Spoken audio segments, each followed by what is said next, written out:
la cuestión política, de cómo está la cuestión de ideología de género, de la vida, las familias. Esto es lo que vamos a tener estos días.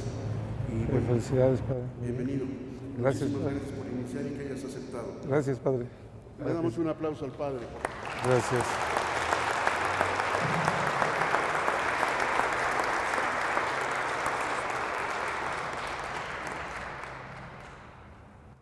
Pues muy buenas tardes a todos. Agradezco sinceramente la invitación que me han hecho a estar con ustedes en esta tarde y qué mejor que comenzar con una pequeña oración. En el nombre del Padre y del Hijo y del Espíritu Santo. Amén. Dios Todopoderoso y Eterno, te damos gracias porque nos has llamado a formar parte de tu pueblo, de tu iglesia, a ser continuadores del proyecto de amor que tu Hijo retomó después de la caída del pecado. Ayúdanos a experimentar continuamente que somos piedras vivas del edificio material y que vamos construyendo tu reino, peregrinos hacia la Jerusalén celestial, donde un día llegaremos todos para que en tu morada podamos ser dignos de tu presencia, donde estaremos cara a cara contigo, participando de tu gloria. Tú que vives y reinas por los siglos de los siglos, en nombre del Padre, del Hijo y del Espíritu Santo. Amén.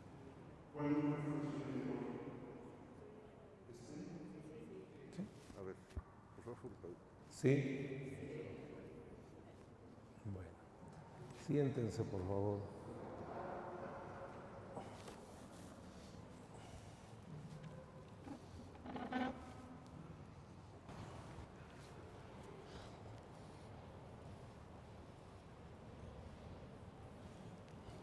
Primero que nada, quisiera justificar el sentido de esta reflexión.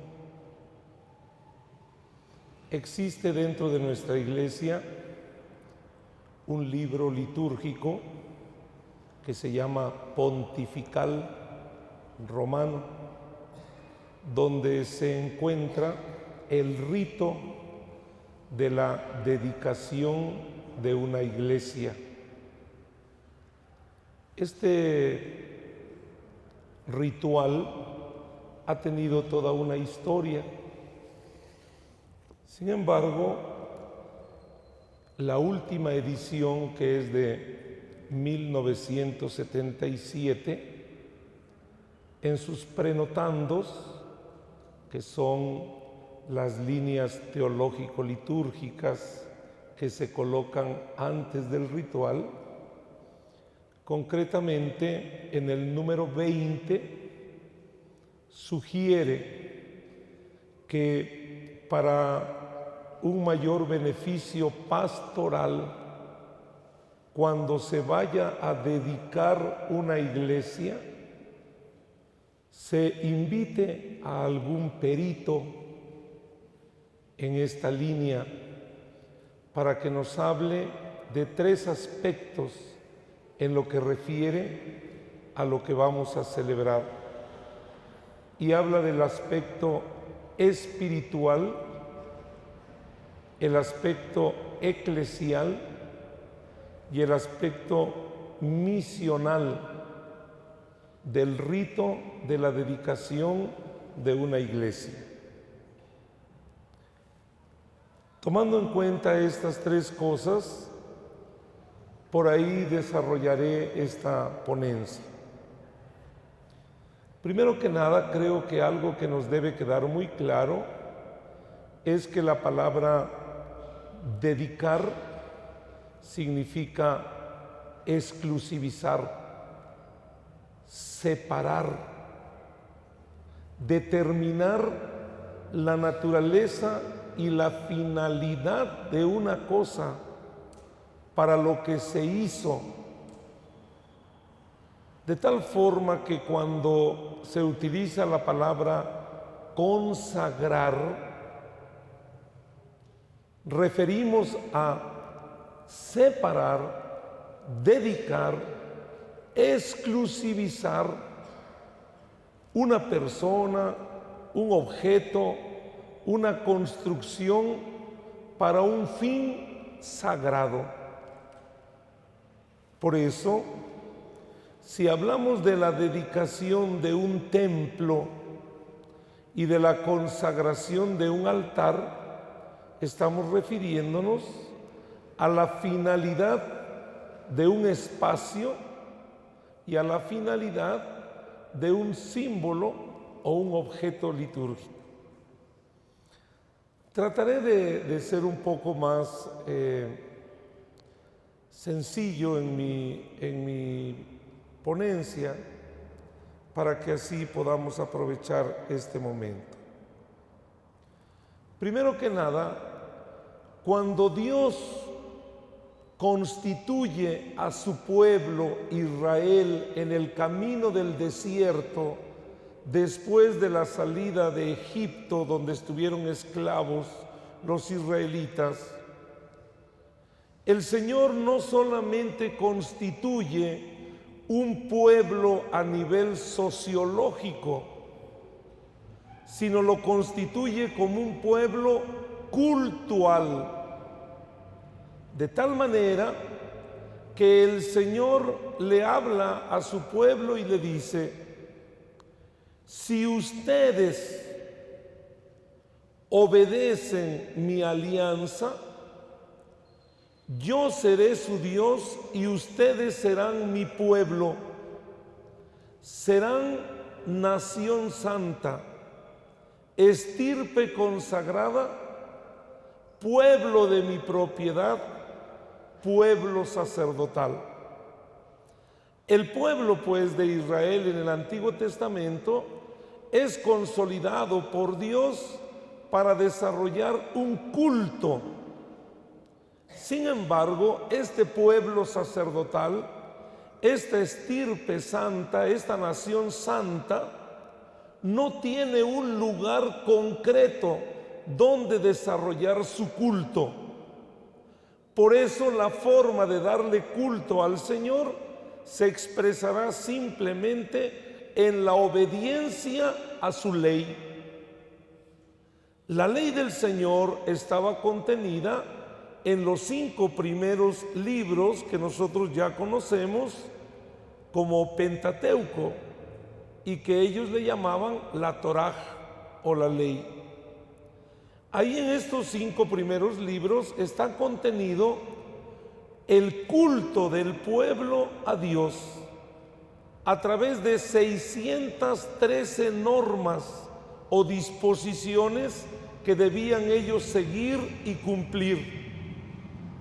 Pero concretamente, el culto a Dios se daba a través de 7 celebraciones litúrgicas. La más importante, el Shabbat, el sábado, dedicado al Señor. La segunda asamblea litúrgica era el Pesaj o la Pascua, que apenas la celebramos. La tercera celebración litúrgica era el Matzot, es decir, la fiesta de los panes ácimos.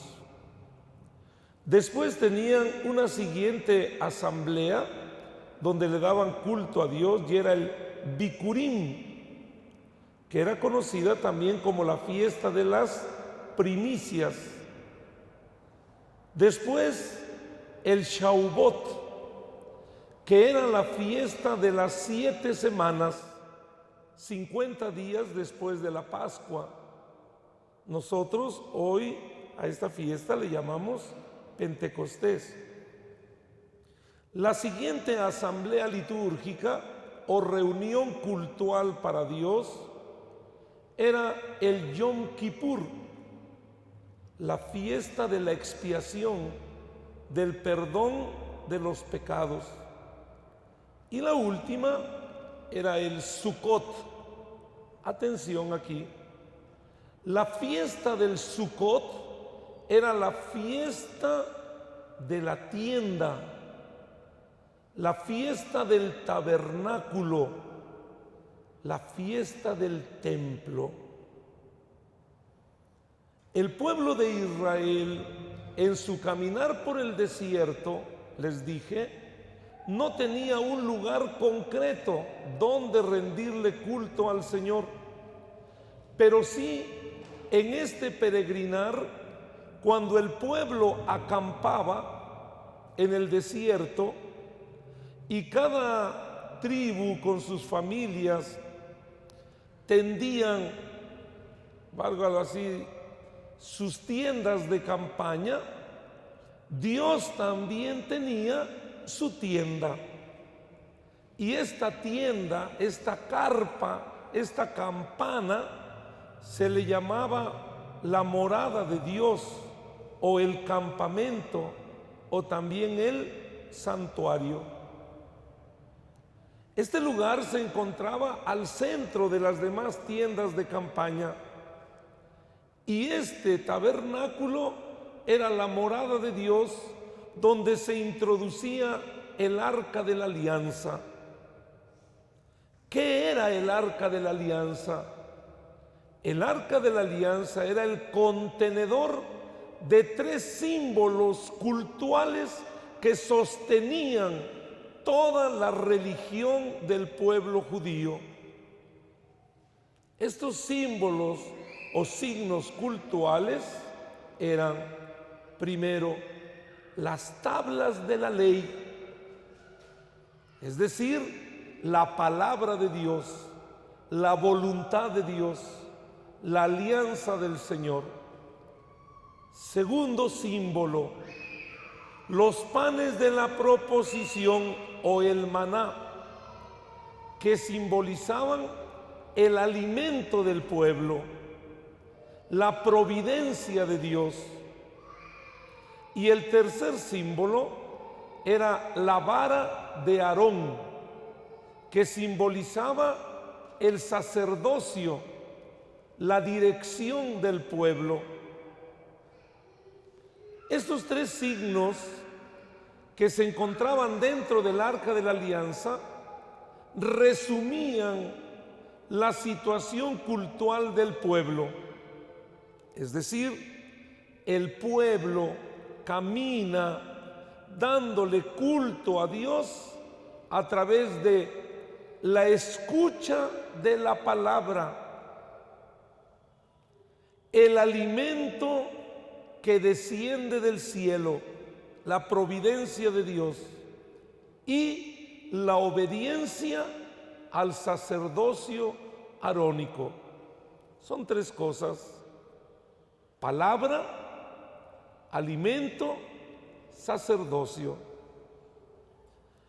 El arca de la alianza acompañó siempre al pueblo durante el desierto hasta que ellos llegaron a la tierra prometida.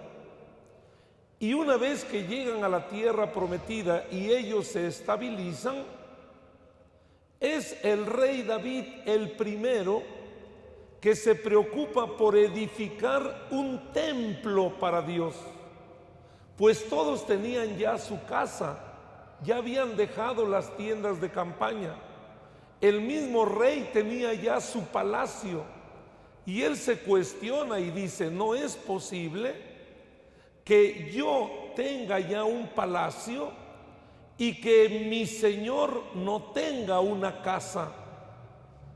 Y entonces se propone construir la casa de Dios, el gran templo de Dios, a ejemplo de las demás religiones. La mayoría de religiones, y digamos en el contexto de la historia de Israel, tenían sus templos, sus casas para sus deidades.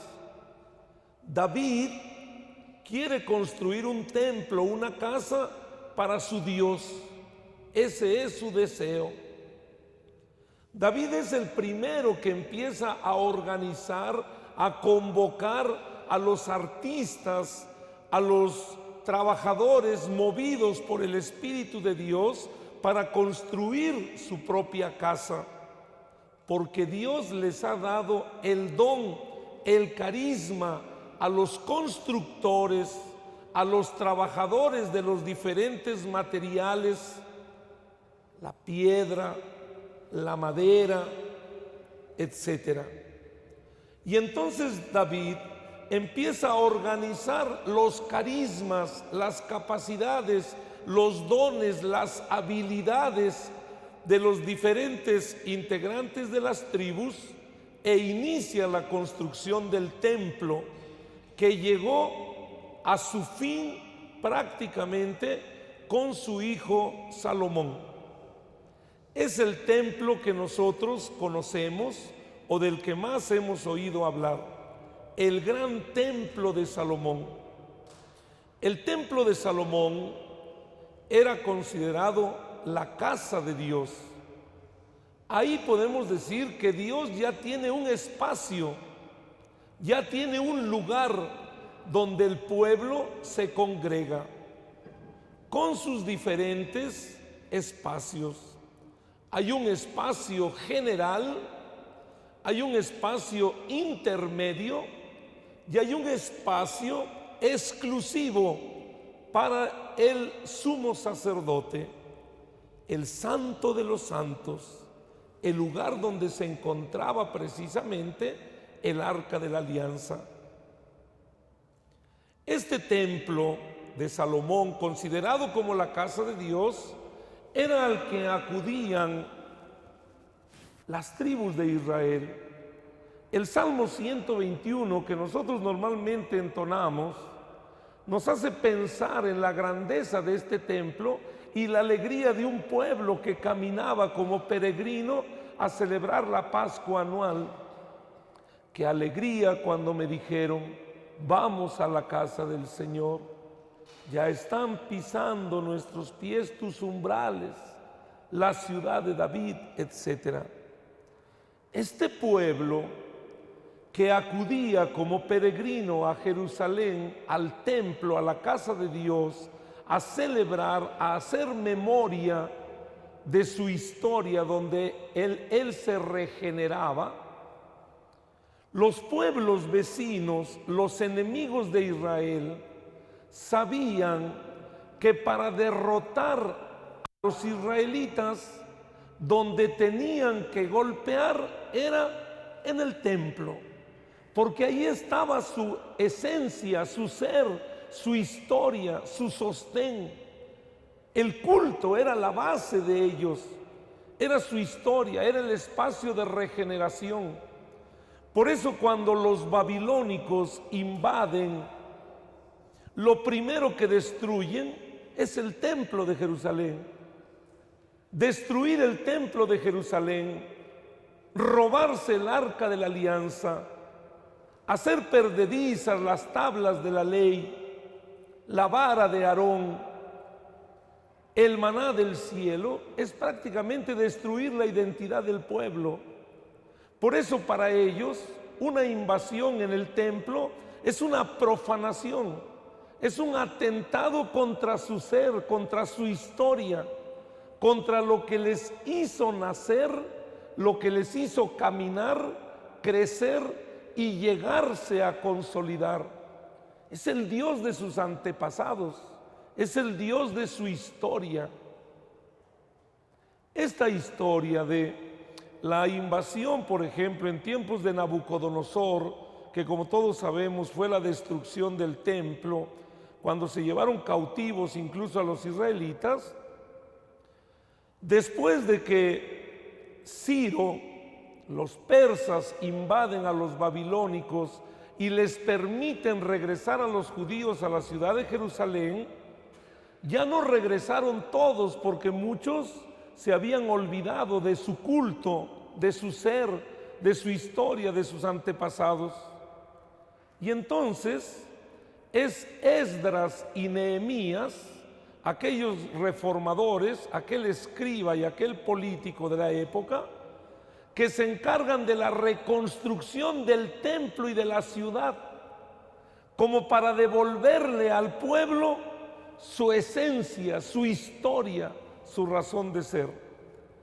¿Por qué hago énfasis en esto? Miren, uno de los textos más hermosos que se puede leer en la celebración de la dedicación de una iglesia es precisamente el de Nehemías. No sé si recuerden o lo hayan escuchado cuando Esdras sube al ambón, a una tribuna, y se pone a leer el libro de la ley que lo habían reencontrado.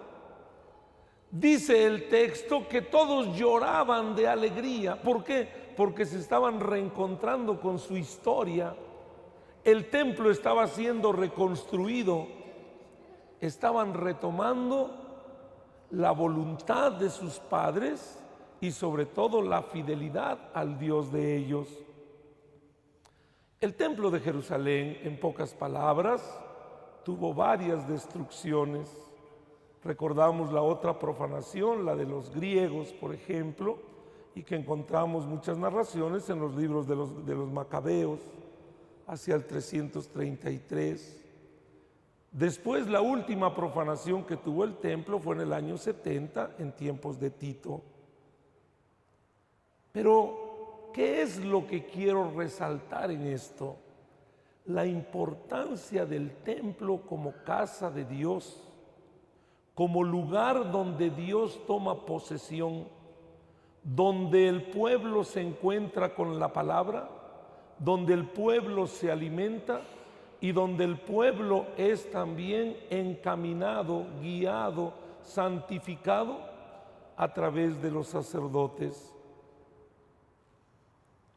En tiempos de Jesús hay un texto que es fundamental y que no se nos debe de olvidar.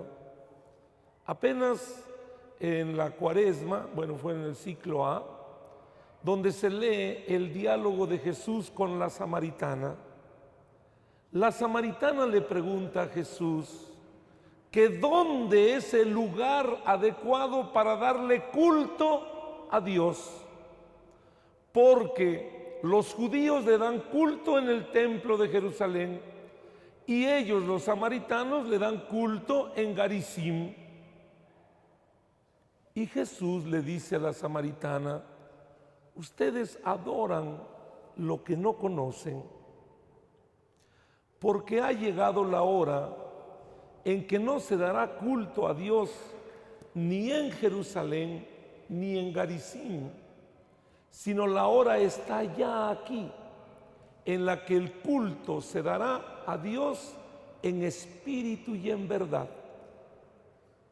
En ese momento Jesús se está declarando como el lugar, el espacio donde se le debe dar culto a Dios. Por eso, en ese momento Jesús prácticamente anula la expresión templo.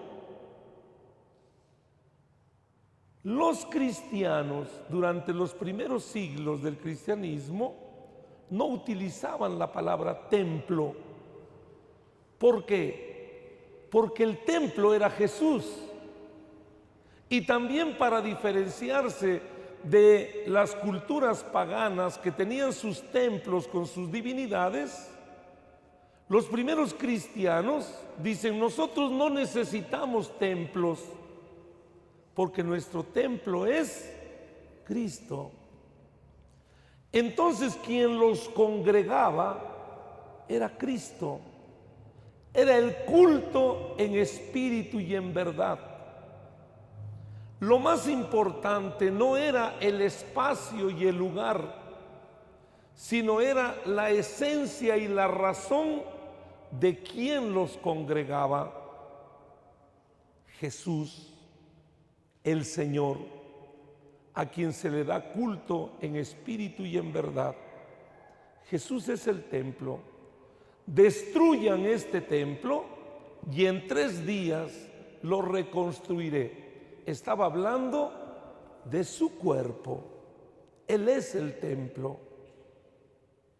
Los primeros cristianos, pues, tenían como templo a Cristo. Y los lugares donde se reunían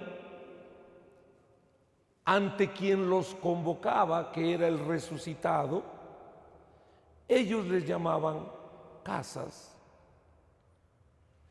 En las nacientes comunidades cristianas, los seguidores de Jesús se reunían en las casas. Era lo que se llamaba la domus ecclesia o iglesia doméstica. Los primeros conversos abrían sus casas para que se reunieran quienes, los cristianos, en torno al verdadero templo que era Cristo. Se llamaban iglesias domésticas. Tenemos varios testimonios, por ejemplo, Priscila y Áquila, un matrimonio que hizo de su casa una iglesia doméstica.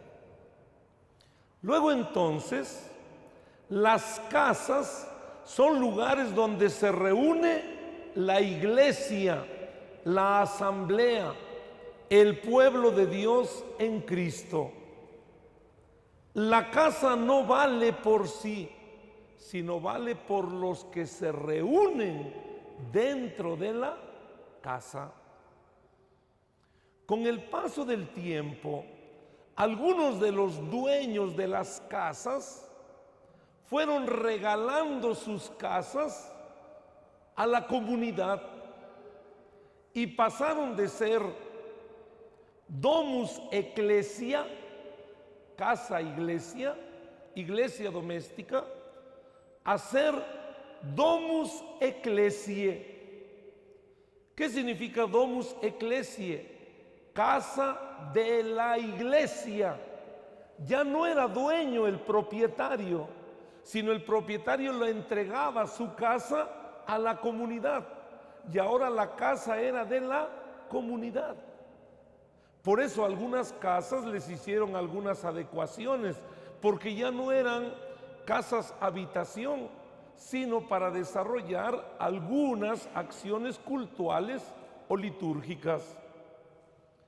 Pero el término domus ecclesiae, casa de la iglesia, empieza a tomar ya una connotación teológica más grande. Es la casa de la iglesia, es la casa donde se reúne la iglesia. Y ese es el concepto que el Concilio Vaticano II trata de recuperar hoy. Que entendamos el edificio material como la casa de la iglesia, donde todos somos dueños de este espacio. Nosotros lo construimos, nosotros lo edificamos. No es la casa de una persona, no es alguien que la construye. Perdónenme que lo diga aquí, pero esa es una de las grandes diferencias con los templos o las construcciones protestantes, que aquí el edificio iglesia se va construyendo en la medida que va creciendo la comunidad iglesia. Por eso la iglesia edificio es la expresión de la realidad eclesiológica, teológica de nosotros. Y esto a veces es triste, pero vemos algunos edificios, iglesias, que a veces llevan años y no avanzan. Y lo único que uno tiene que concluir es decir, aquí la iglesia no ha avanzado. Porque en realidad el edificio material simboliza el trabajo de la iglesia teológica, de la verdadera iglesia. En una palabra, estas piedras inertes simbolizan a las piedras vivas que somos nosotros. Este edificio no tiene ningún valor si nosotros no somos las piedras verdaderas de la auténtica iglesia, que es el pueblo de Dios en Cristo, que somos nosotros. Este es un concepto que el Concilio Vaticano II trata de recuperar. Por eso, Podemos llamarle a este lugar, Padre, ¿podemos llamarle la casa de Dios? Sí, porque Dios está aquí, porque aquí es su morada, porque aquí nos habla Dios a través de su palabra, porque aquí nos alimenta Dios desde el altar, porque aquí Dios nos dirige a través del sacerdote. Sí, pero quizá el concepto más profundo sería casa de la iglesia. Es nuestra casa, es la casa de todos. En pocas palabras, es la casa que el pueblo le ofrece a su Dios para que su Dios baje y se encuentre con ellos.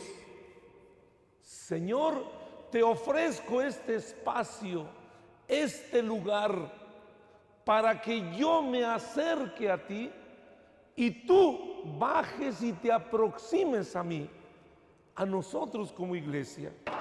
Este edificio, pues, es la ofrenda del pueblo para Dios, para su Dios.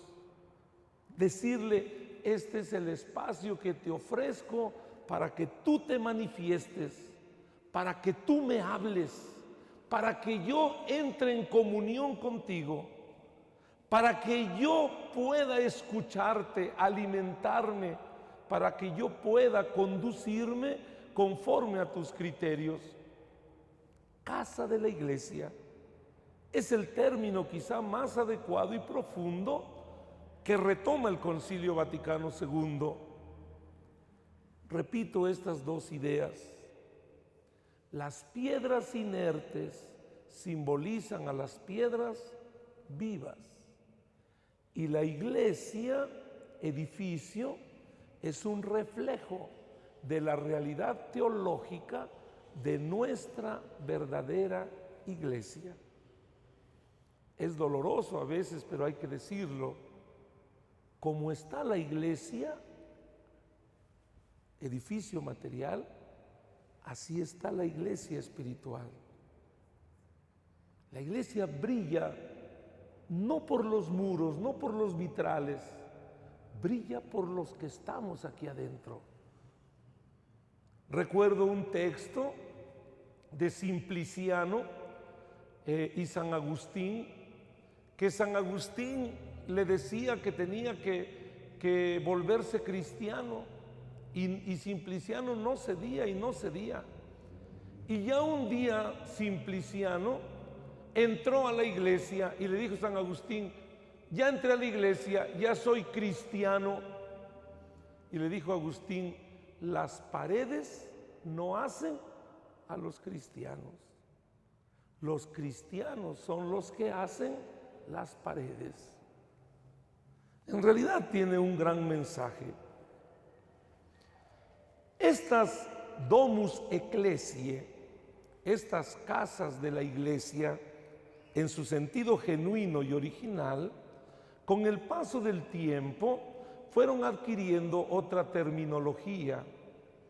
Por ejemplo, cuando vino la paz constantiniana, cuando la iglesia sale un poquito a la libertad después de la persecución, cuando se da la conversión de Constantino, aquel emperador romano, Constantino regala sus palacios, y aquellos palacios, aquellas basílicas, casa del rey, se empiezan a volver iglesias y se les da la apreciación, ¿verdad? Casa del rey, el rey de reyes, Dios, Jesús. Pero independientemente de los muchos logros y los muchos beneficios y las grandes basílicas que conocemos hasta el día de hoy, yo siento que se fue perdiendo el sentido de iglesia, el sentido de la casa de la iglesia.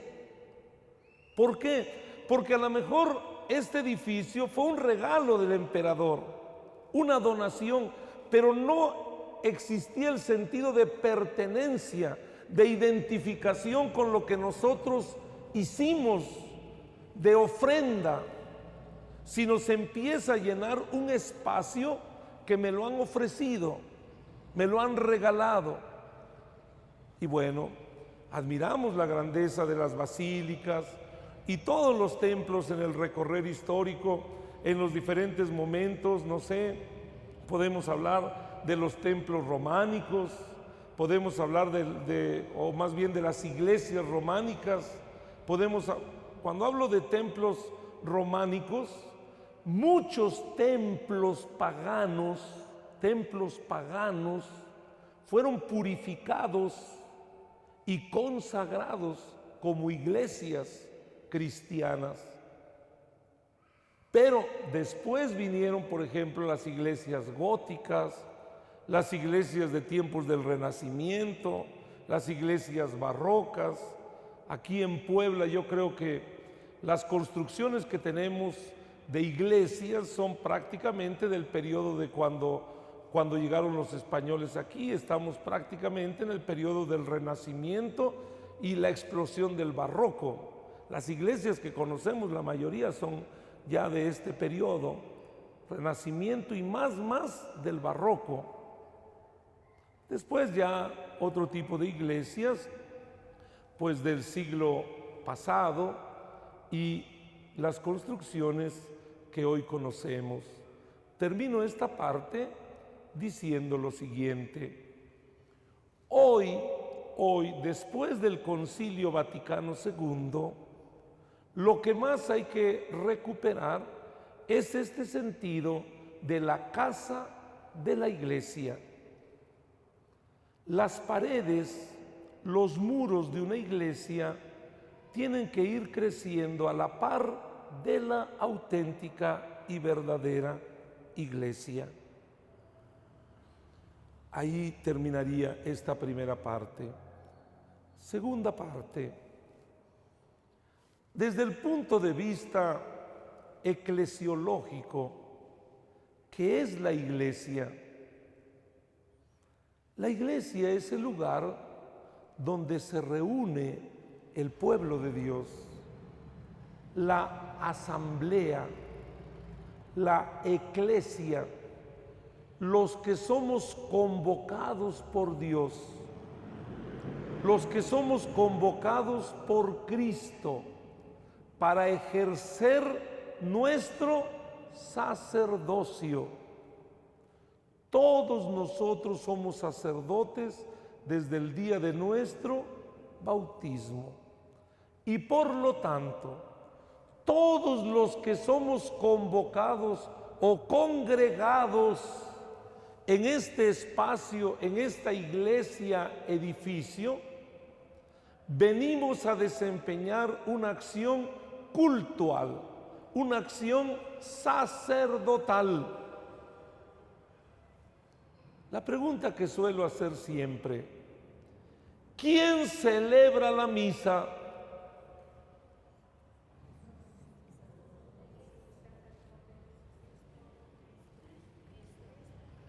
Fíjense qué interesante. Celebramos todos. Todos somos sacerdotes desde el día de nuestro bautismo. Cuando venimos a la celebración eucarística, todos celebramos. ¿Quién preside la celebración? El sacerdote, en nombre de Cristo cabeza, pero celebramos todos, porque todos somos el cuerpo místico de Cristo. Luego entonces la asamblea está constituida por cabeza y miembros. Todos celebramos. Este aspecto eclesiológico es fundamental, porque no se trata de ir a una celebración donde el sacerdote hace todo, sino donde cada uno de nosotros desempeña su propio ministerio.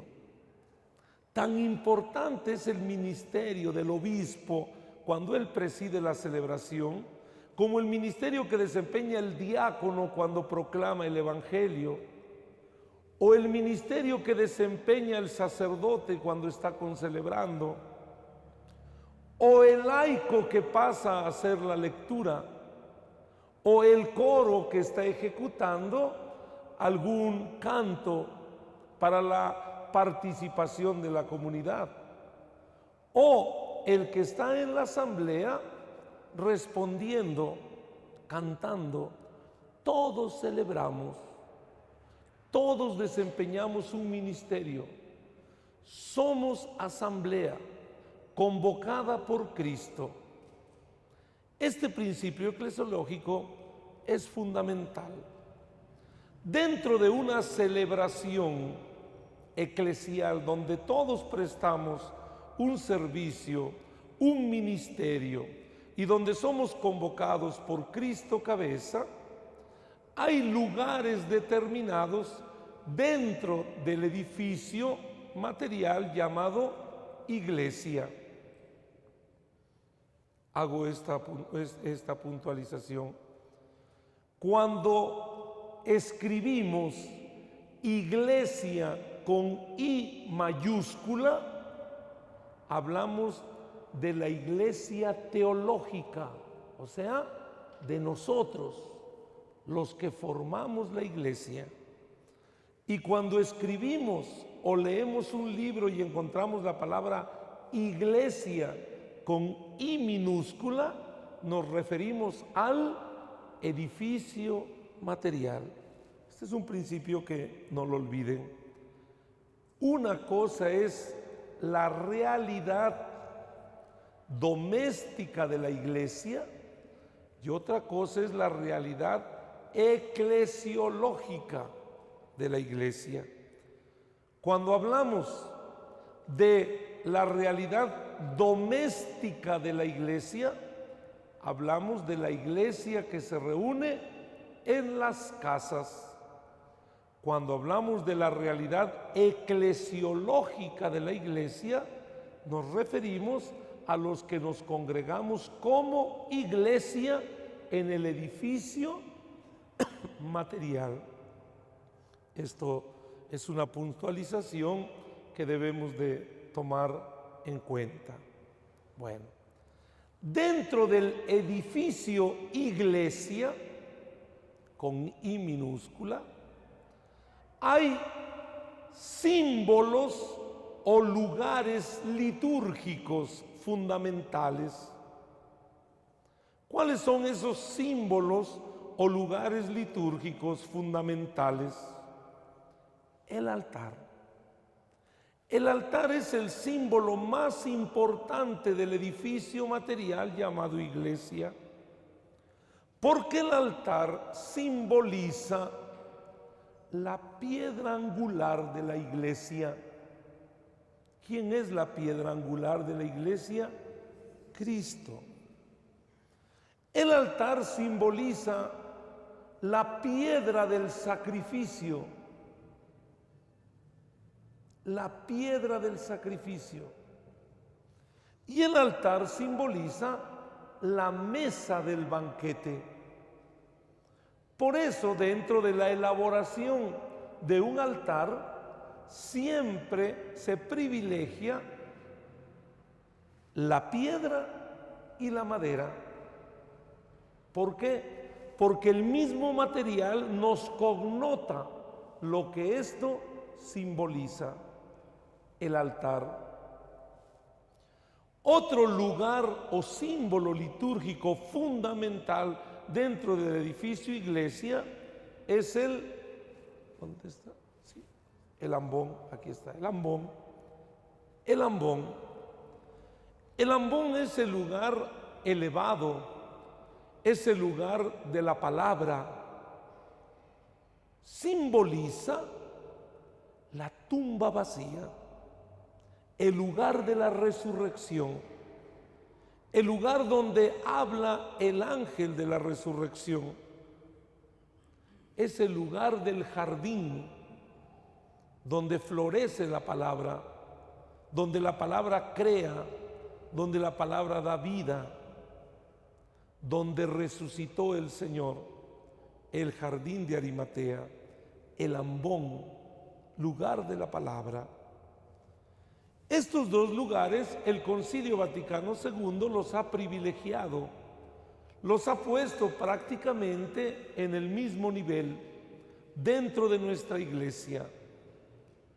Por eso la celebración eucarística no es la liturgia eucarística, ni tampoco es la liturgia de la palabra, sino es liturgia de la palabra y liturgia eucarística.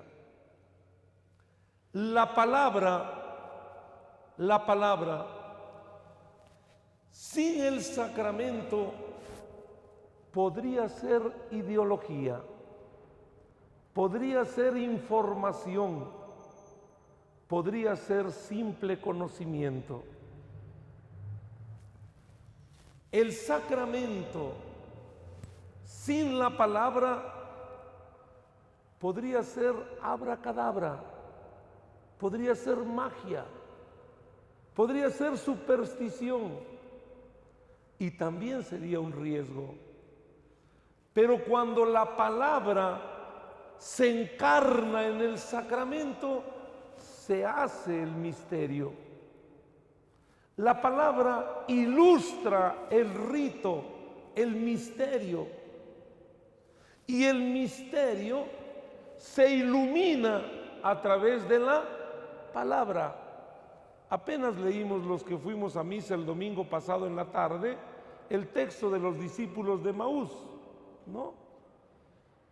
Los discípulos escucharon la palabra, pero no la entendieron. ¿Hasta dónde se les abrieron los ojos?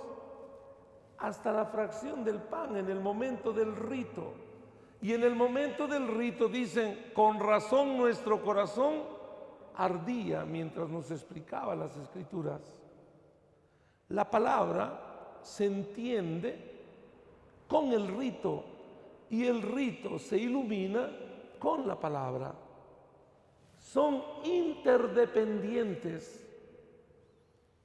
En el caso de nuestros hermanos protestantes, ellos tienen solamente la palabra. Nosotros tenemos las dos cosas, pero tristemente, muchas veces los cristianos tenemos solamente el rito, no tenemos la palabra. Esto es algo que yo siempre he dicho en nuestros planes de pastoral. La liturgia supone el querigma y la catequesis. Tú no puedes disfrutar la acción litúrgica, la acción sacramental, si primero no recibes el querigma, la buena nueva.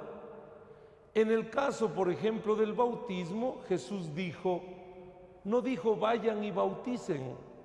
Jesús dijo vayan y anuncien la buena nueva. Y a quienes crean en esa buena nueva, ¿qué? Bautícenlos y enséñenles a cumplir.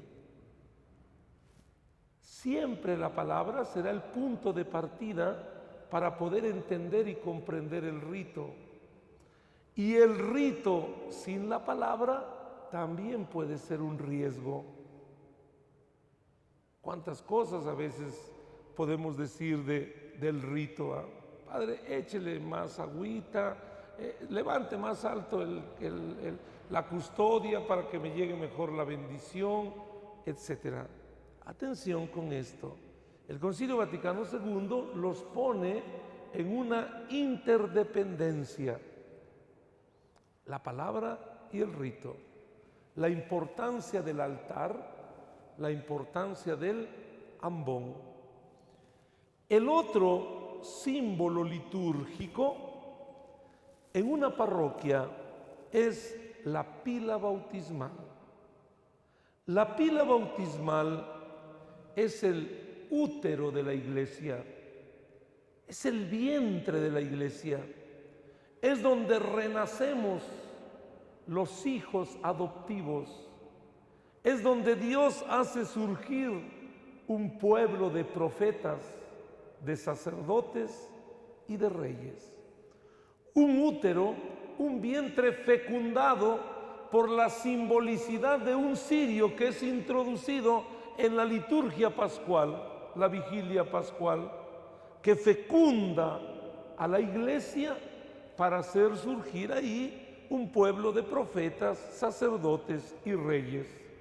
Por eso en una parroquia no puede faltar el altar, el ambón y la pila bautismal. Son los tres símbolos litúrgicos fundamentales del edificio iglesia, que nos tiene que estar recordando el día en que nacimos, fuimos engendrados para ser iglesia, que nos tiene que estar recordando el lugar donde la palabra se hace sacramento, y que nos tiene que estar recordando también la fidelidad a la alianza. Hay un cuarto lugar que no tiene carácter de símbolo litúrgico, pero que es importante. Estoy hablando de la sede. La sede es el lugar del sacerdote o de quien preside la celebración. La sede por sí misma no tiene ningún valor. La sede toma valor por quien está ahí, como intermediario entre Dios y los hombres, como pontífice, o sea, por el sacerdocio, obispo, presbítero o diácono, cualquiera de los tres que esté presidiendo la celebración. Claro, ya en cuanto a la elaboración del altar, del ambón y de la sede y de la pila bautismal, siempre se sugieren que tengan el mismo estilo y más o menos se usen los mismos materiales, pero ya estamos hablando de arte, de construcción, de escultura, etcétera. Pero digamos, los lugares más importantes, simbólicos, litúrgicos es el altar, el ambón, la pila bautismal. La sede, que aunque no tiene valor simbólico, toma su valor por quien está ahí como intermediario entre Dios y los hombres, como quien preside la celebración, como quien hace las veces de Cristo cabeza. En la catedral no se llama sede, en la catedral se llama cátedra, y esa sí tiene un valor simbólico, porque la cátedra es el lugar de Cristo, el lugar desde donde Cristo está enseñando, es el lugar del obispo, el que él tiene el sacerdocio, supremo, el sumo sacerdocio, digámoslo así, para no hablar de grados. Pero en una parroquia no le podemos llamar cátedra, se llama sede.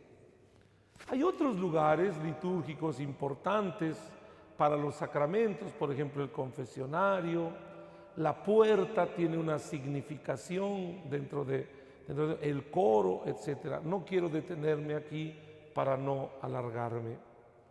Entro a la tercera parte, quizá la que a ustedes les interese un poquito más, el rito de la dedicación de una iglesia. Miren, en los orígenes no se dedicaban las iglesias. La iglesia, el espacio, quedaba consagrado, dedicado simplemente porque se celebraba la fracción del pan, la Eucaristía. O sea, podemos decir que lo que consagraba un espacio, un lugar, en los primeros siglos de la iglesia era la celebración eucarística. ¿Por qué? Por la consagración del pan y del vino en el cuerpo y la sangre de Cristo, sí, pero no solo por eso, sino por todos los que se congregaban para comer y beber el cuerpo y la sangre de Cristo. Por lo menos de los siglos I al siglo IV, no conocemos un rito de dedicación de la iglesia. El espacio queda dedicado, queda consagrado simplemente con la celebración de la Eucaristía y quienes se congregan para comer el cuerpo y la sangre de Cristo. A finales del siglo III, quizá principios del siglo IV, empieza a predominar lo que se llaman, una vez que salió la iglesia de las catacumbas, que salió de la iglesia perseguida, que acuérdense que celebraban la Eucaristía ahí donde estaban los mártires. Una vez que la iglesia sale de las catacumbas, empiezan a celebrar la Eucaristía en unos altares que se llamaban altares confesionales y que estaban colocados en el lugar donde estaban los restos de los mártires. Entonces el altar empieza a connotarse, a tener una significación por el mártir que hay ahí. Porque el mártir ha hecho el mismo proceso que Jesús. Ha padecido, ha muerto y ha resucitado. A ver, Padre, ¿cómo que ha resucitado? Sí, el mártir padeció, sufrió, el mártir murió y el mártir no se celebra su muerte, sino se celebra su nacimiento para el cielo. El día que muere el mártir, en realidad es su nacimiento para el cielo, es su resurrección. Por eso a los mártires no se les celebra el día de su muerte. En realidad se les celebra el día de su nacimiento para el cielo. Estos mártires, los restos de los mártires, fueron como, digámoslo así, los lugares donde se edificaron los altares confesionales. Y entonces la Eucaristía se empezó a celebrar en los altares que estaban colocados sobre las tumbas de los mártires. Y donde no habían mártires, ¿qué se hacía? Se llevaba una reliquia del mártir a ese lugar y se colocaba en el altar para que, para connotar esta dimensión sacrificial de Cristo y el mártir. Por eso, en los siglos IV al VI, aparecen ya dos ritos para la dedicación de una iglesia. Primero, que se celebre la Eucaristía. Y segundo, que haya una procesión con reliquias de algún mártir para que sean depuestas en el altar donde se va a dedicar la iglesia. Estos ritos son prácticamente del siglo IV, V y VI. A finales del siglo VI, principios del siglo VII, se introduce otro rito, el rito de la purificación del espacio, la purificación de la comunidad, de los que entran dentro del espacio, y la purificación del altar, donde se va a llevar a cabo también el sacrificio.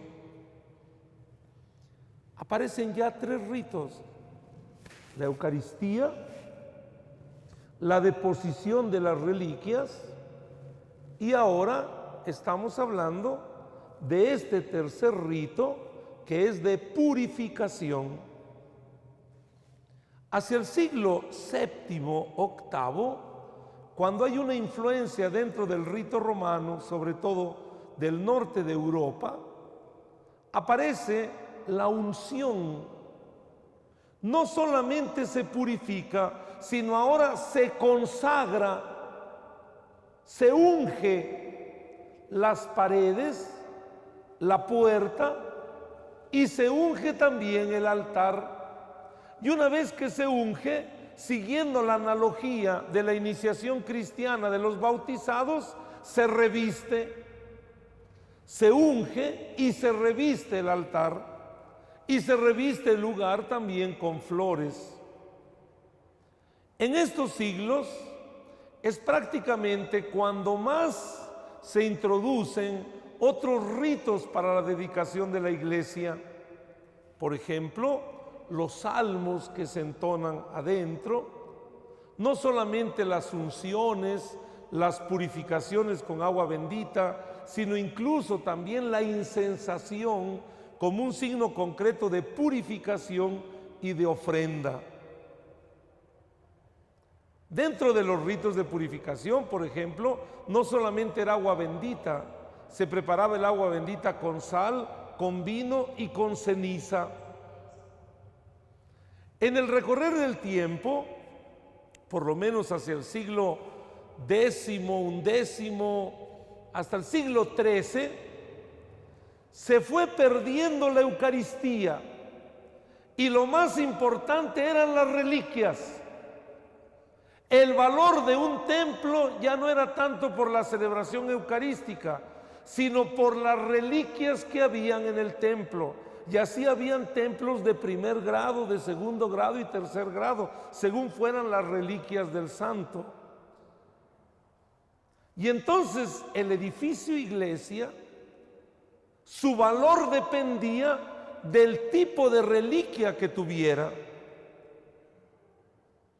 Si era una reliquia de un mártir, de un apóstol, si era reliquia de algún santo del siglo III, IV, V, etc. Pero ahora lo más importante son las reliquias. Cuando empieza la multiplicación de las reliquias y de repente por ahí pasaba que aquí estaba, perdónenme lo que voy a decir, pero que aquí estaba el brazo de este mártir y allá también estaba el brazo y de repente habían ya 4 brazos del mártir. Entonces se le empezó a dar más importancia ya no a las reliquias, sino ahora a la purificación del espacio y la purificación de los fieles. Y así llegamos prácticamente hasta 1595, que es cuando tenemos un ritual de dedicación de una iglesia que llegó hasta antes del Concilio Vaticano II. ¿Cuáles eran los ritos entonces? Lo más importante era la purificación. En segundo lugar, las reliquias. Y en último lugar, la misa. La misa era Eucaristía de inauguración del templo, de la iglesia más bien. El Concilio Vaticano II lo que trata de hacer es recuperar el sentido original de la dedicación de una iglesia.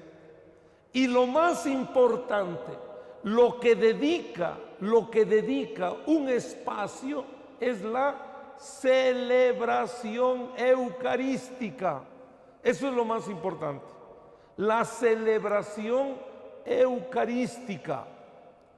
En segundo lugar, las purificaciones para identificar la iniciación cristiana, el bautismo de todos los que formamos la iglesia en correspondencia con el edificio como signo de la pureza de la iglesia.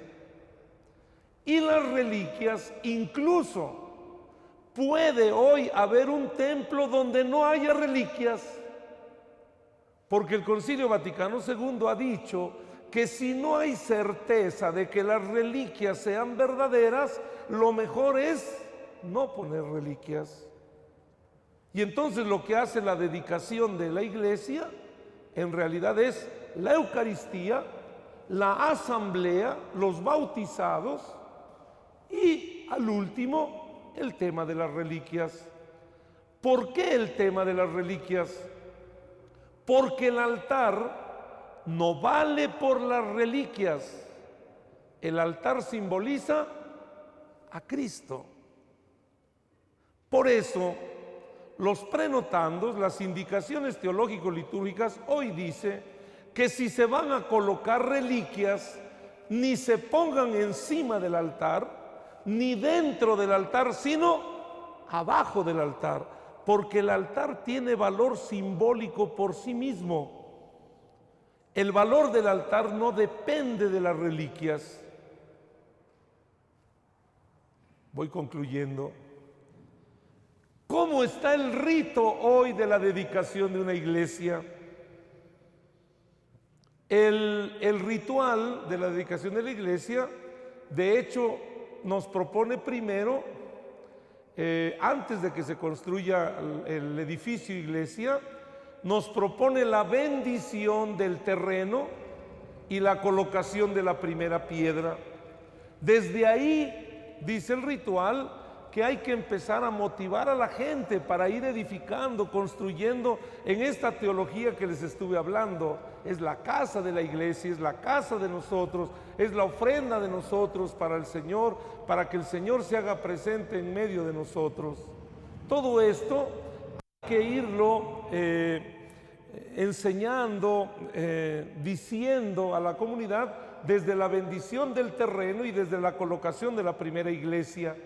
Y dice el ritual que el terreno debe de estar preferentemente delimitado, o sea, claro, la delimitación, y que pueda ser circundado para marcar un poco esto que les dije al principio, la separación, la exclusividad, la separación, la dedicación, la exclusividad, la consagración. Hoy con el tema de la urbanización ya es un poco complicado, pero eso significaba el cerco, el atrio, la delimitación del espacio sagrado.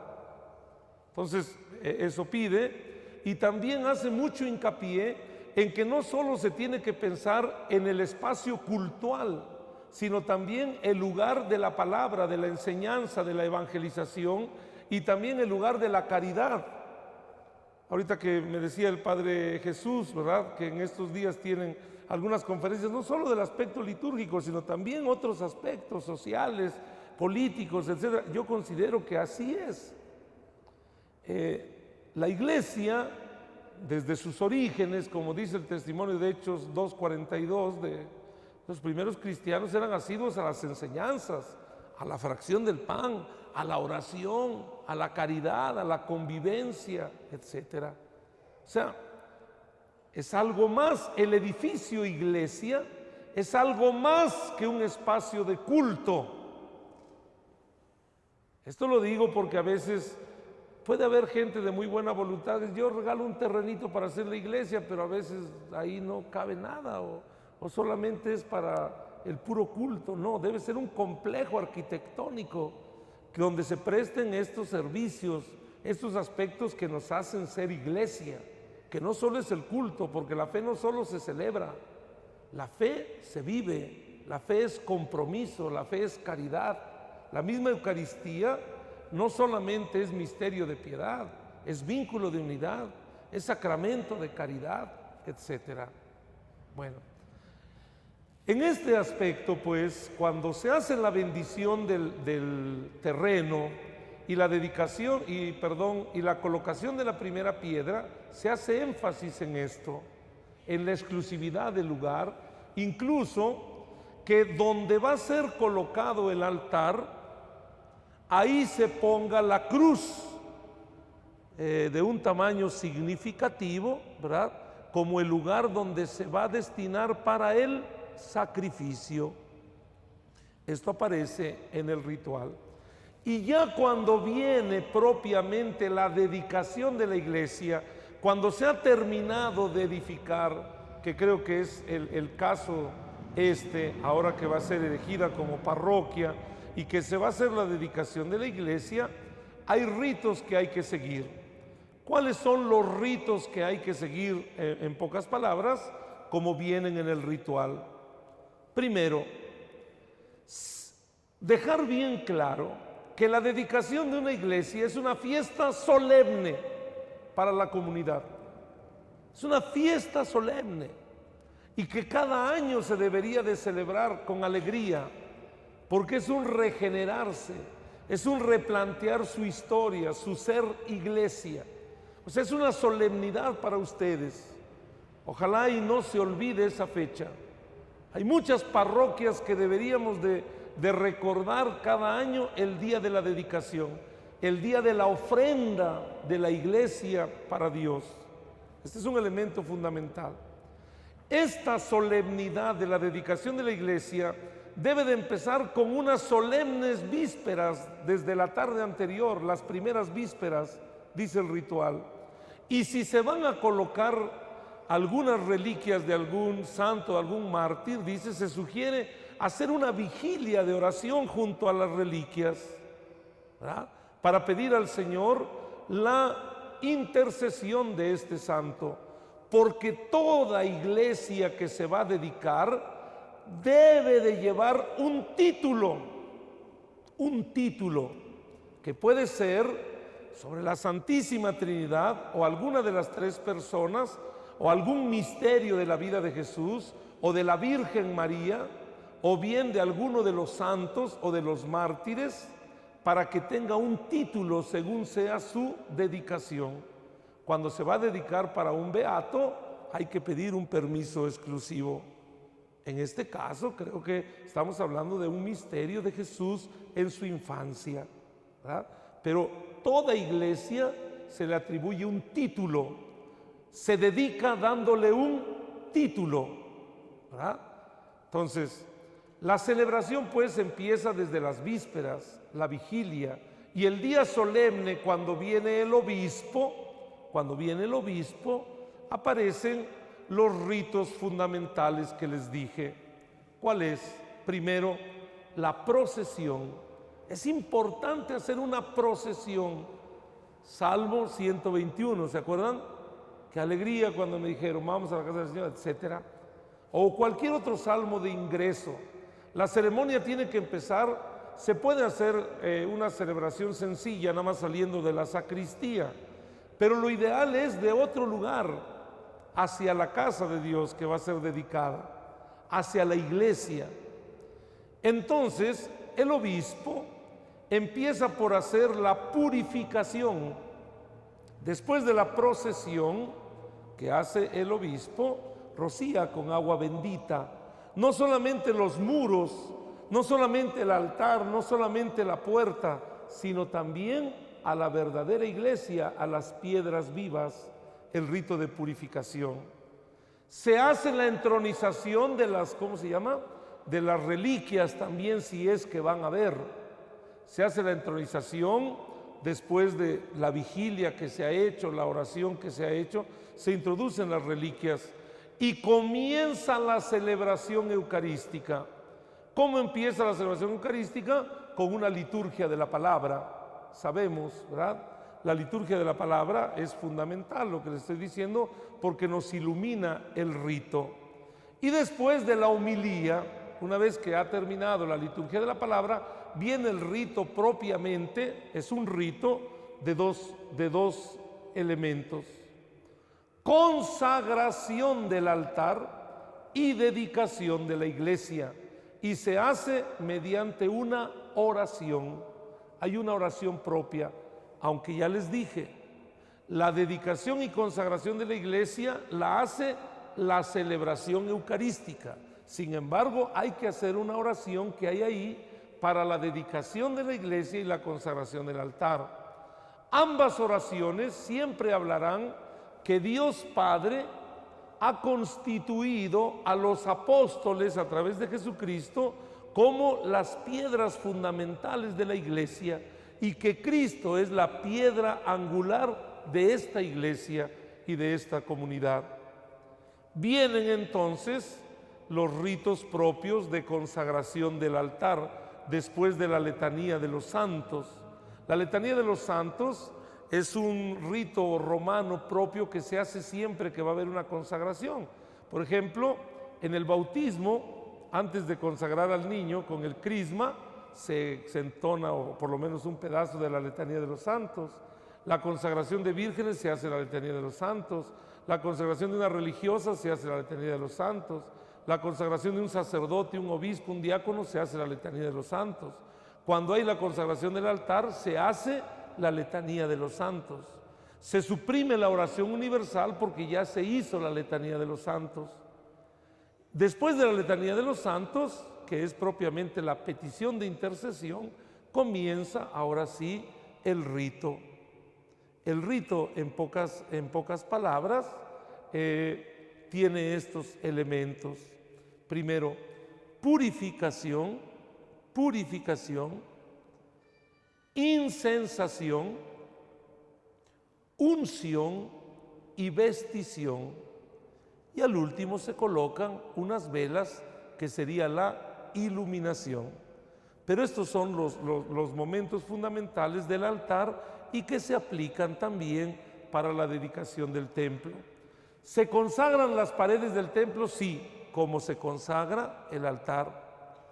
El tema de las 12 velas, el tema del Vía Crucis que se puede colocar, el tema de la simbolicidad de los apóstoles, todo esto también se puede hacer, es a criterio de quien está organizando la celebración. Pueden ponerse 12 velas, pueden ponerse 4 velas, según las indicaciones del ritual y según la connotación que se le quiera dar. Los 12 apóstoles o los 4 evangelistas, según sea. Pero la consagración de los muros, ¿verdad?, también es en relación a la consagración de nosotros desde el día de nuestro bautismo. La consagración del altar es en cuanto a que es Cristo ungido. La purificación, porque aquí se pone el incienso, el anafre, el brasero aquí sobre el altar como signo de donde sube el sacrificio, la ofrenda de la iglesia al Padre.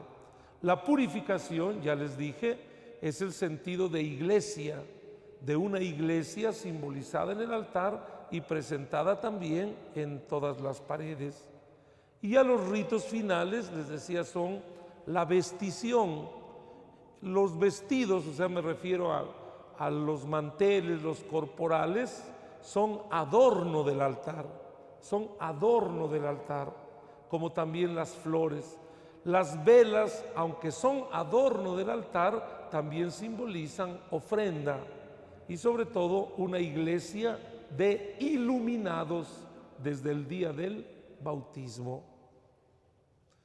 Pues es un poco complicado en una hora decirles todo, pero yo espero que con esto que les he dicho algo les haya ayudado, o si hubiera alguna duda, alguna pregunta, a lo mejor puedo responder más a la expectativa de ustedes, porque ya llevo 1h20 hablando.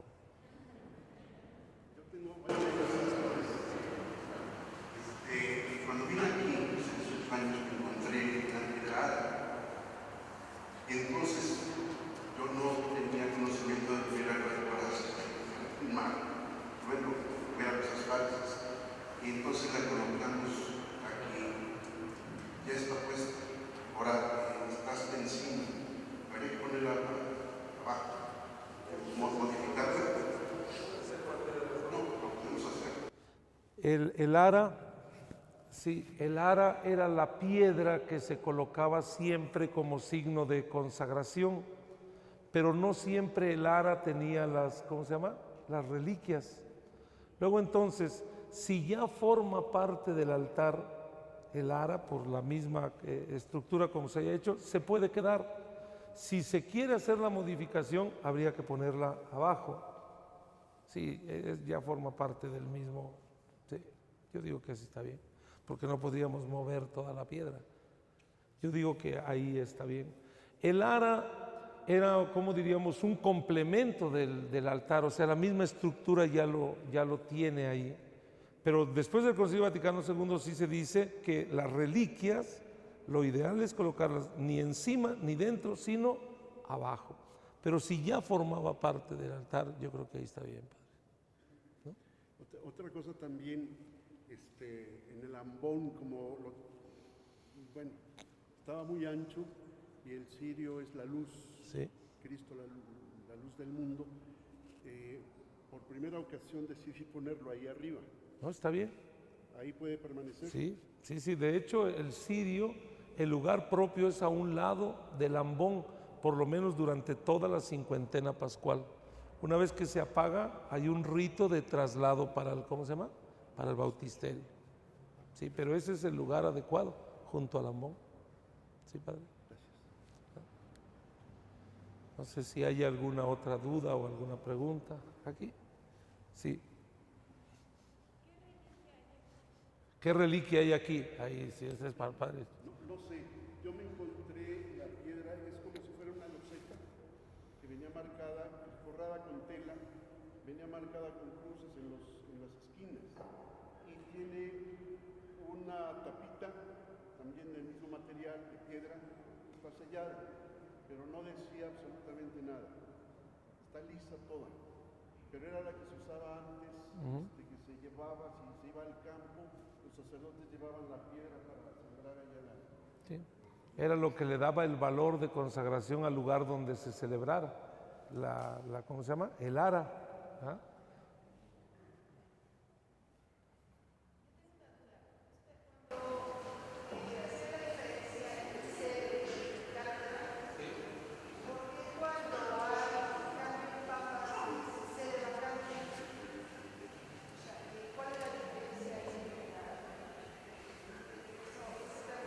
Sí, el término sede simplemente significa lugar vacante. O sea, sede es lugar, ¿no? Ahora, cuando hablamos de cátedra, es de alguien que se sienta para hablar en nombre de la iglesia. En este caso, la sucesión apostólica la tiene el Papa y todos los obispos. Nosotros los sacerdotes somos solamente colaboradores de los obispos. Por eso el lugar donde se sienta el obispo, digamos, de la catedral, ahí habla como sucesor ¿cómo se llama? De los apóstoles. ¿Ah?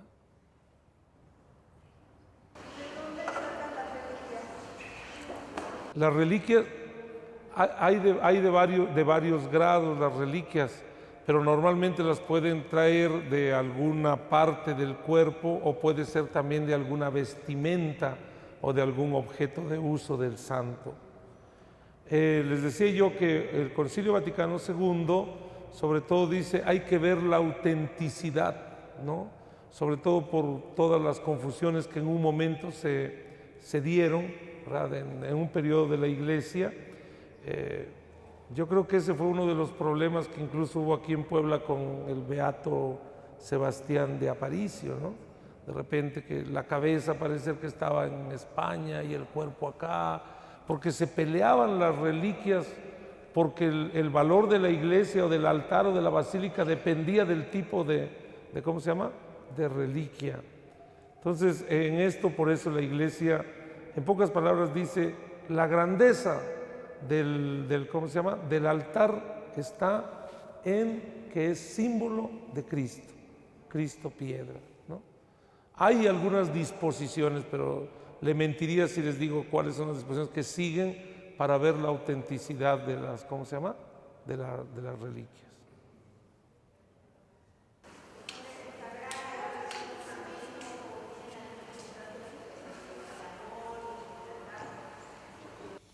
El sagrario sobre todo predominó durante el periodo del medioevo, cuando se decía que era la casa de Dios. Entonces digamos que el sagrario estaba en el frente, porque Él es el dueño, es la casa de Dios.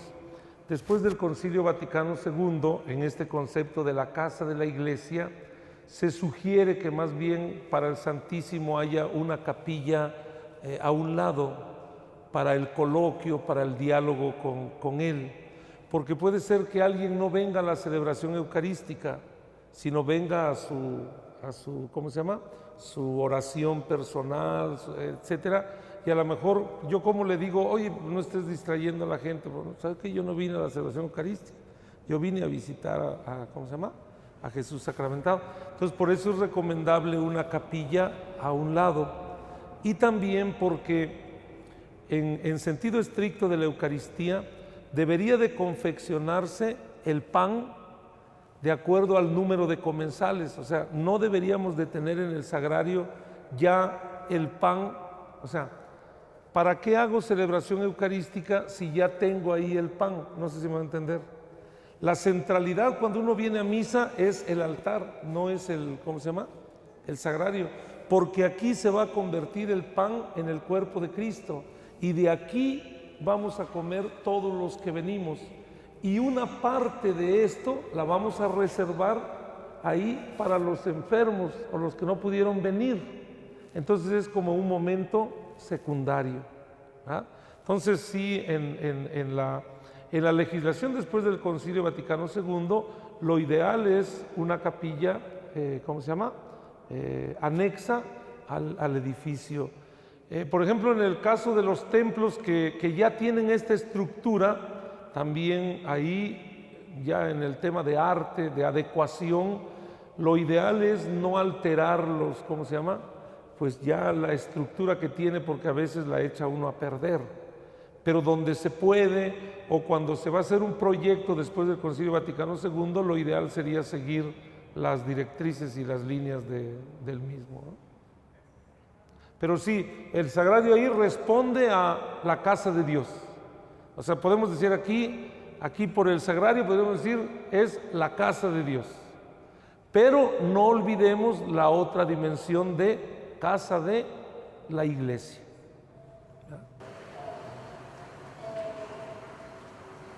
Padre, cuando se consagra el altar, el señor obispo lo va a ungir, pero llega el momento en que se va a vestir, lo ungido se va a limpiar y así se pone el mantel o se queda así. Sí, aquí es una cosa que yo nunca he entendido. Incluso, por ejemplo, a los obispos cuando los ungen en la cabeza, luego les limpian. Pues lo ideal es que el aceite penetre. Yo creo que no habría ningún problema si se pone el, ¿cómo se llama? El mantel encima del aceite o sea, no pasa nada. Pero yo creo que lo hacen un poquito para que no se manche el altar, para que no se manche el mantel, el evangeliario y todo.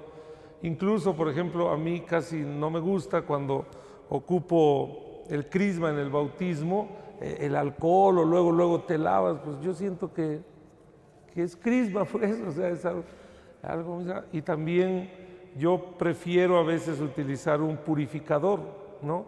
Lo limpio con el purificador y ya después se asea el purificador, porque a veces también los algodones como que, ¿no? Como si fuera algo malo, no malo, pero se le quita todo el sentido del ¿cómo se llama? Pues sí, de la sacramentalidad o la sacralidad del aceite. Aquí seguramente lo limpiarán porque después colocarán pero yo no le veo ningún problema, ¿no? Es más, antes se colocaban hasta tres manteles precisamente para eso, ¿no?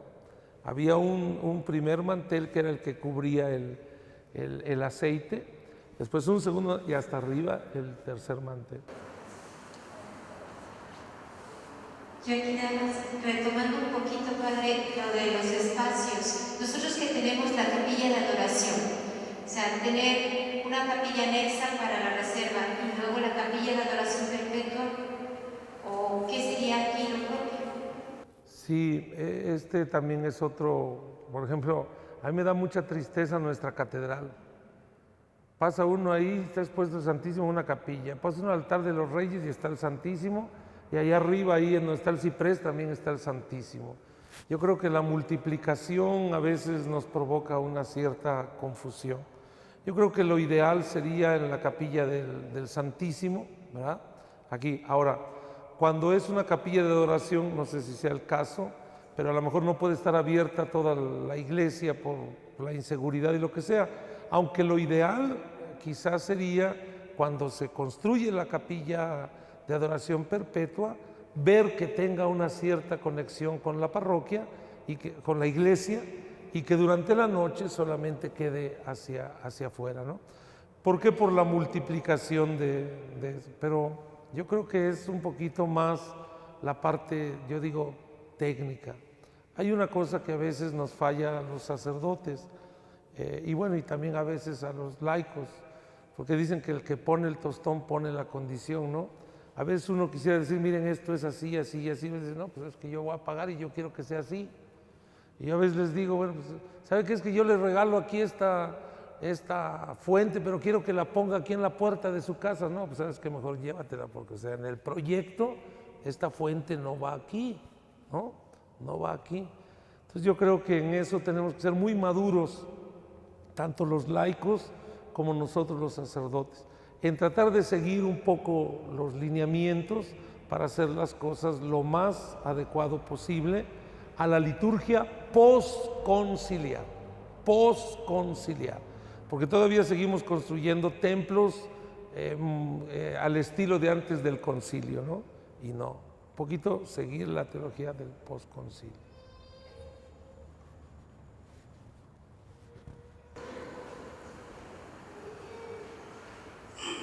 Padre, mi pregunta es que si el Vaticano, ¿cómo considera los hogares de cada uno de nosotros, los hogares de nuestras casas?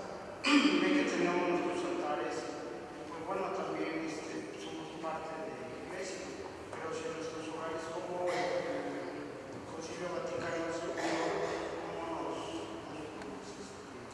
nos considera? Pues, sí nos considera. Hay dos documentos del concilio, la Lumen Gentium,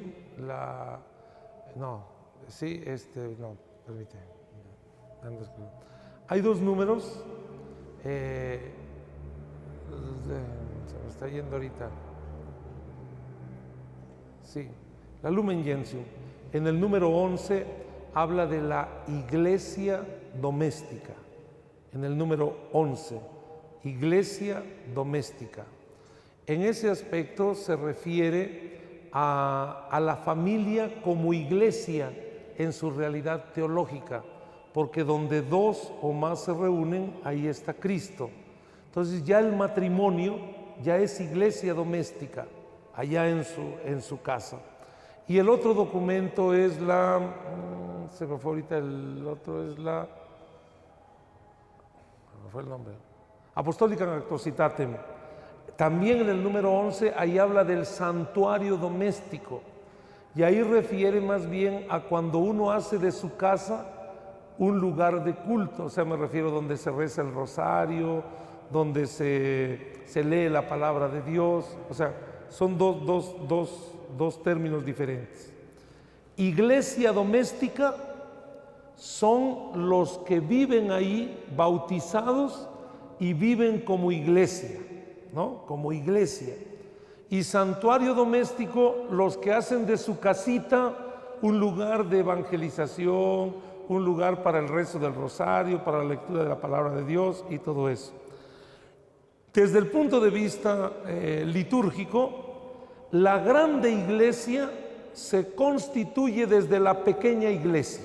Es decir, en la casa tenemos que prepararnos para venir aquí. Por ejemplo, toda la piedad popular que se puede ejercer en la casa tiene que ser como una preparación para que aterrice en la acción litúrgica, eclesial, parroquial, o bien donde se prolongue.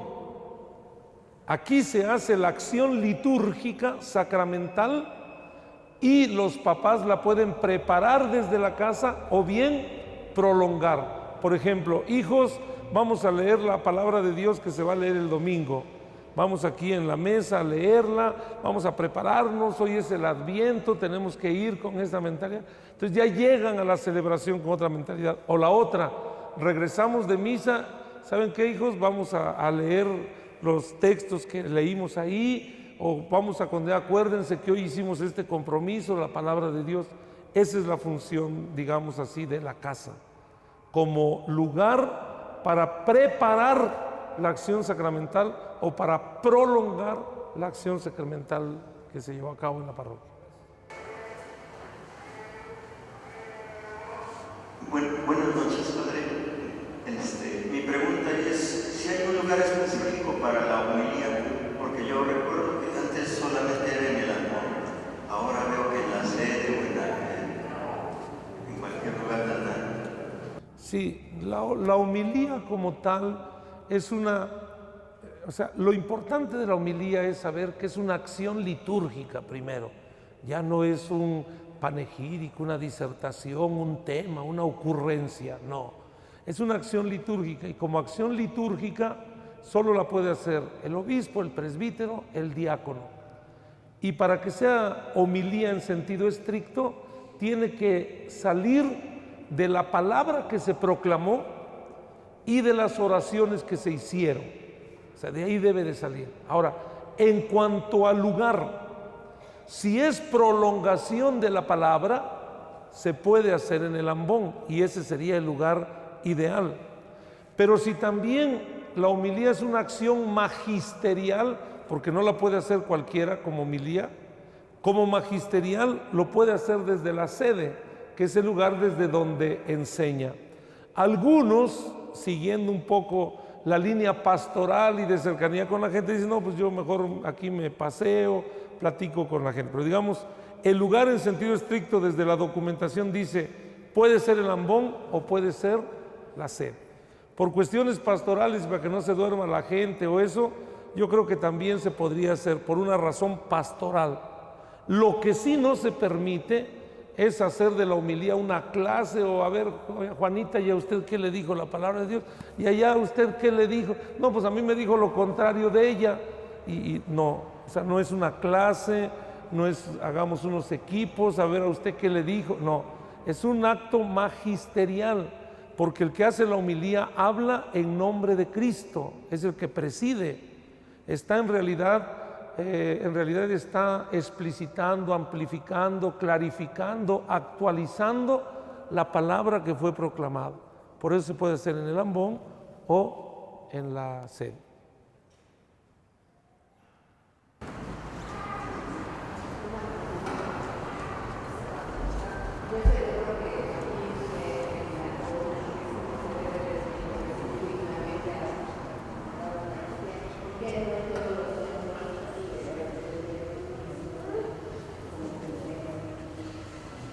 Bueno, aquí tocamos un tema bastante, digámoslo así, delicado, ¿verdad?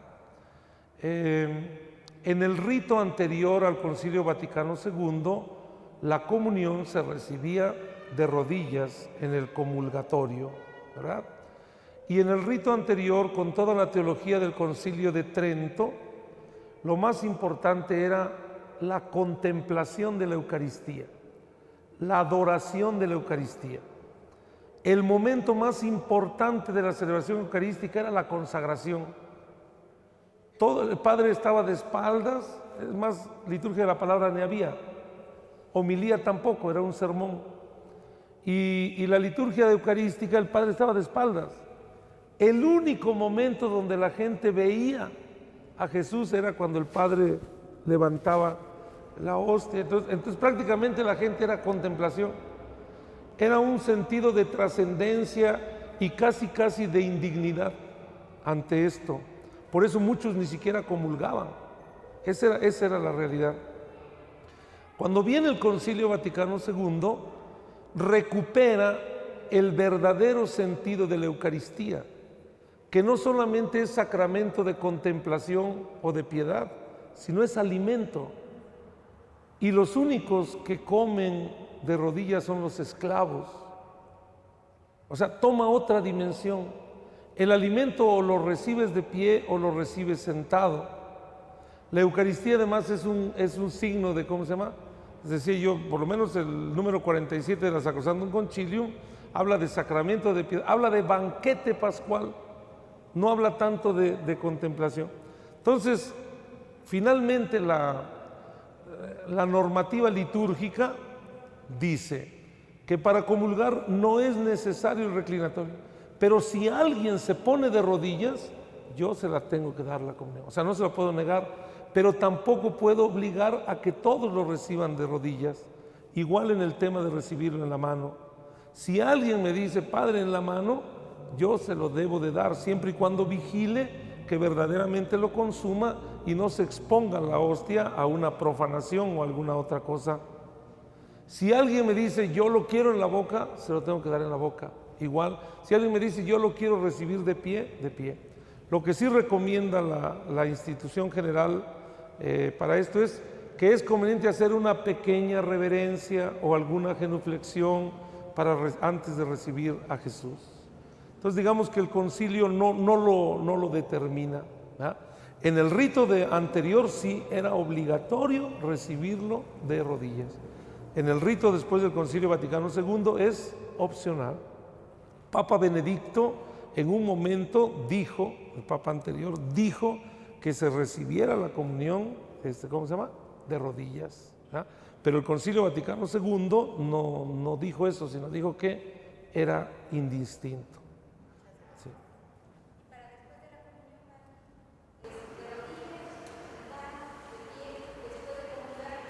La institución general dice que, bueno, primero lo que no hay que olvidar es que es una celebración comunitaria.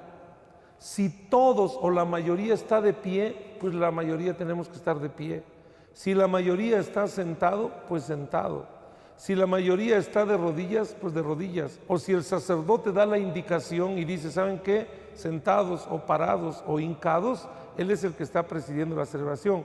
Lo importante es no olvidarnos que la celebración eucarística es una acción comunitaria, no intimística.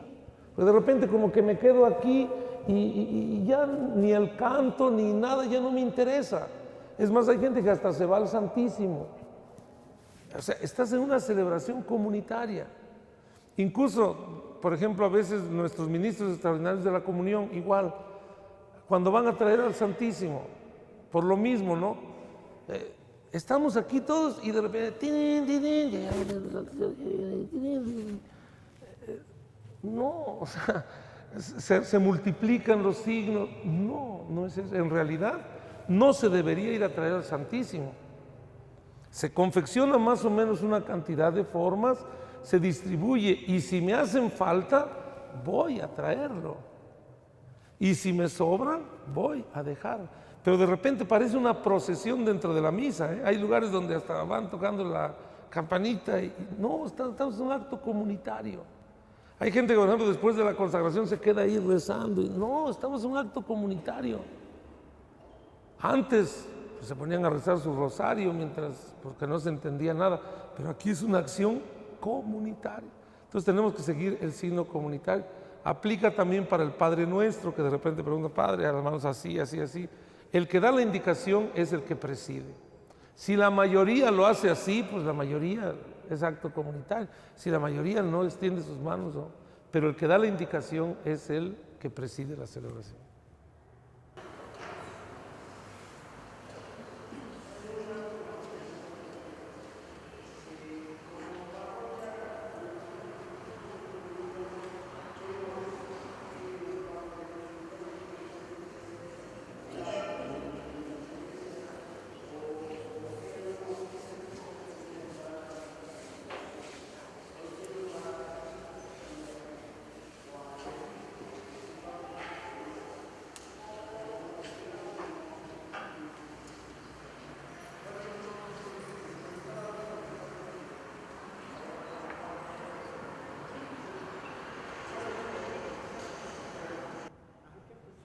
Sí, bueno, yo creo que primero el término parroquia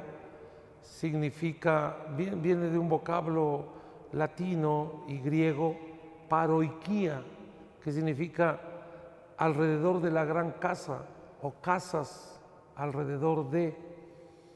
En realidad, parroquia en su definición más sencilla es una porción de la iglesia diocesana, ¿verdad? Pero que tiene unas tareas muy concretas, tanto a nivel administrativo como a nivel pastoral.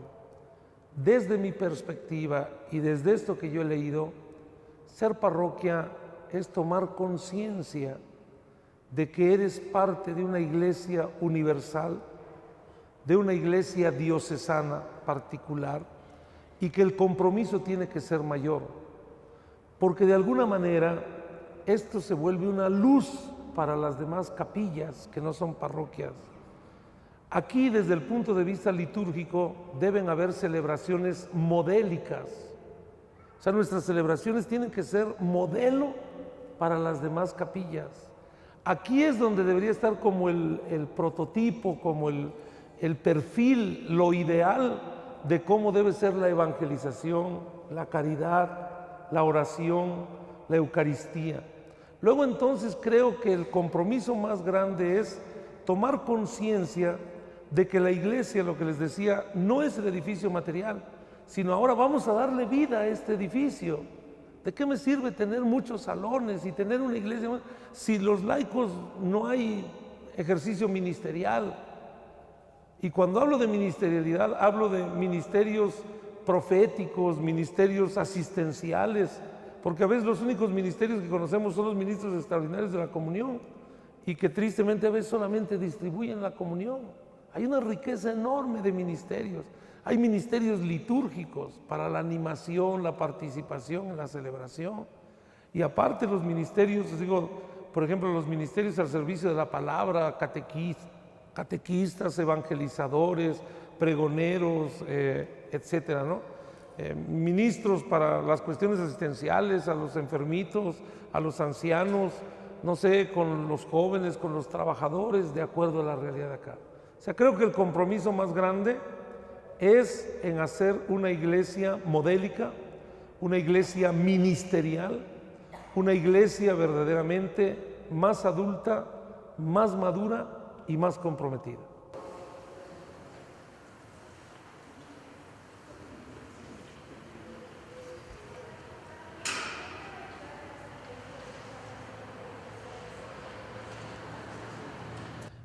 Mira, en realidad tenemos que aprender a distinguir lo que es una celebración solemne de lo que es una celebración, digamos así, simple. ¿Ah? A veces queremos solemnizar tanto las celebraciones que terminamos haciéndolas como, ¿cómo les digo? Sí, a veces queremos darle tanta importancia a la celebración que terminamos haciéndola vana. O sea, debe distinguirse una celebración solemne, donde hay incienso, donde está el del cirial, los ciriales, el que lleva el Cristo, el lector, la primera lectura, el salmista, una celebración bien. Porque a veces, a lo mejor en todas las misas queremos hacerlas solemnes y con tal de cubrir todas las celebraciones van los mismos a la misa de 9, los mismos a la misa de 12, ya a la misa de 7 de la noche ya van con la vela, así ya, o sea, no. A veces el querer hacer tan solemnes las cosas terminamos banalizándolas. El incienso es para la celebración solemne, solemne. Es una celebración, en la catedral se le llama la celebración pontifical. La celebración del obispo, la que preside el obispo, debe ser solemne. Aquí en la parroquia a lo mejor debería de haber dentro de las diferentes misas que hay una celebración solemne. Y en las solemnidades, en las fiestas estas solemnes, de la Santísima Trinidad, de la Ascensión, una misa solemne. Si en todas las misas el párroco acepta que haya incienso y todo eso, tampoco me opongo, pero que sean verdaderamente solemnes, porque a veces apenas si se completan andan más preocupados por el incienso, por la vela y todo eso, ¿sí? Entonces, tu respuesta simple, el incienso es para las celebraciones solemnes, y solemne no significa nada más decir solemne, sino que lo hagamos verdaderamente dándole su tiempo, su importancia, y las celebraciones solemnes yo creo que exigen prepararlas, ejecutarlas y evaluarlas. A veces no preparamos la celebración, ya, sí, a mí me toca llevar esto y ahí lo medio llevo. Hay que prepararlas y en el momento de la celebración hacerlo con decoro, con dignidad, con grandeza y terminando evaluar. A lo mejor hubo alguna fallita, alguna cosa que hay que mejorar.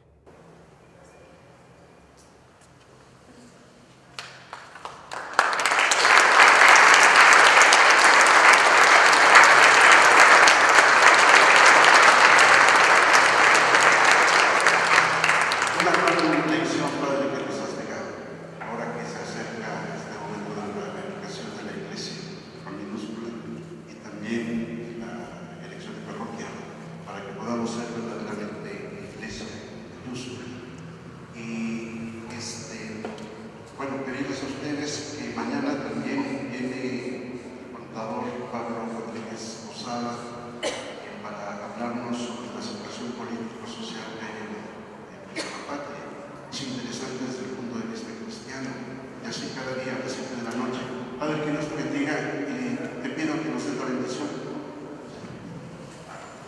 Les agradezco sinceramente su paciencia y le pido al Señor que les bendiga.